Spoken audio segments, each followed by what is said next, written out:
لحد امتى هنفضل نضيع فرص، نخسر ناس، نحبس نفسنا في زاوية ضيقة بس عشان خايفين من نظرة الناس لينا؟ الرهاب الاجتماعي مش مجرد كسوف، ده سجن حقيقي.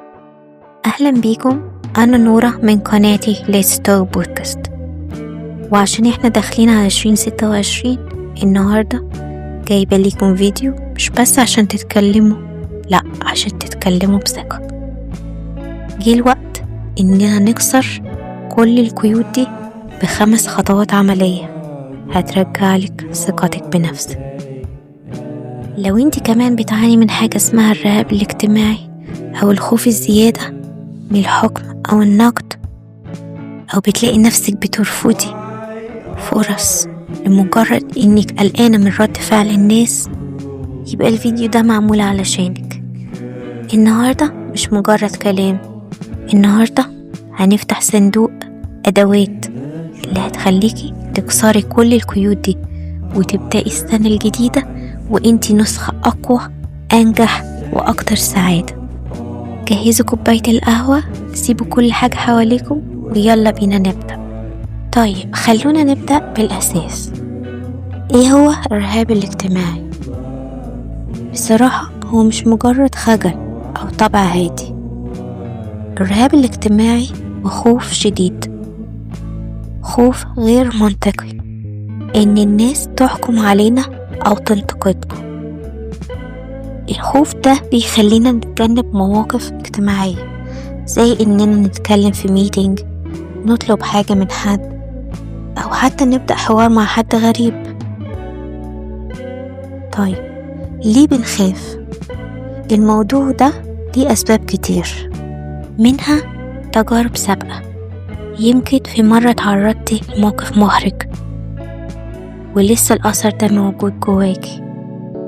بنبقى شايفين نفسنا مش كفاية أو مش متقبلين عيوبنا، وبنتوقع إن الناس هتشوف نفس العيوب دي.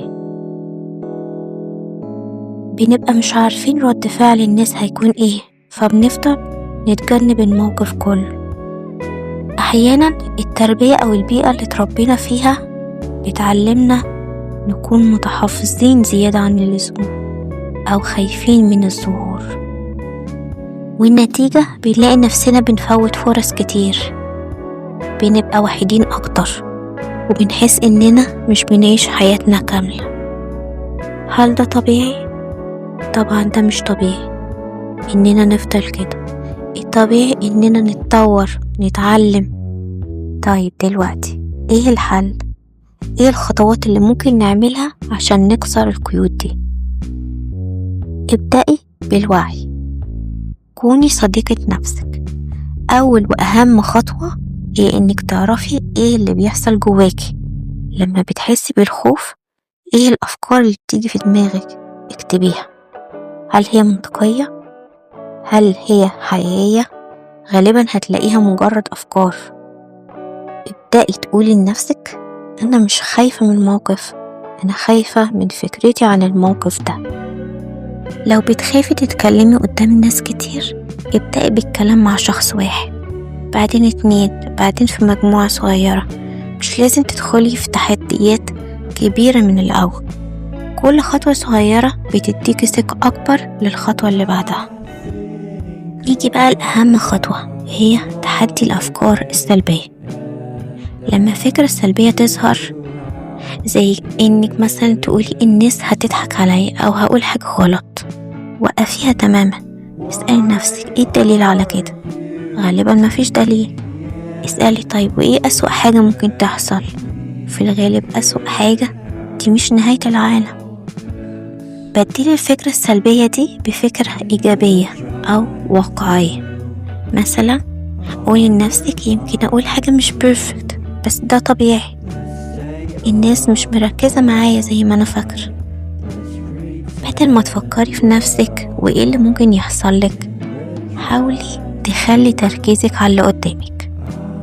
اسمعي إيه اللي بيقولوه، اسألي أسئلة. لما بترفعي تركيزك عن نفسك بتلاقي الخوف بيقل تلقائيا. فكري إنك بتقدري تفيدي اللي قدامك بحاجة، ده بيديكي دافع قوي. طيب نيجي لآخر خطوة، هي التدريب.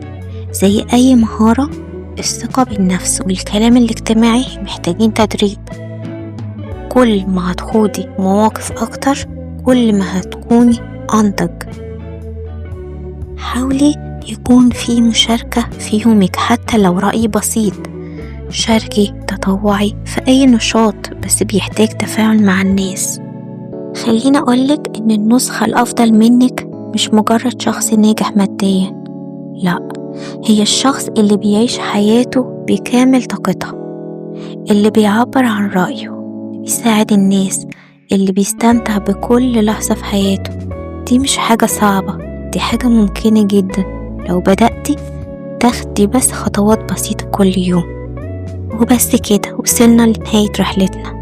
ابدأي النهاردة، اختاري خطوة واحدة بس صغيرة من اللي اتكلمنا فيها نفذيها. لو الفيديو عجبكم ما تنسوش تعملوا لايك وشير عشان يوصلكم كل جديد. بحبكم.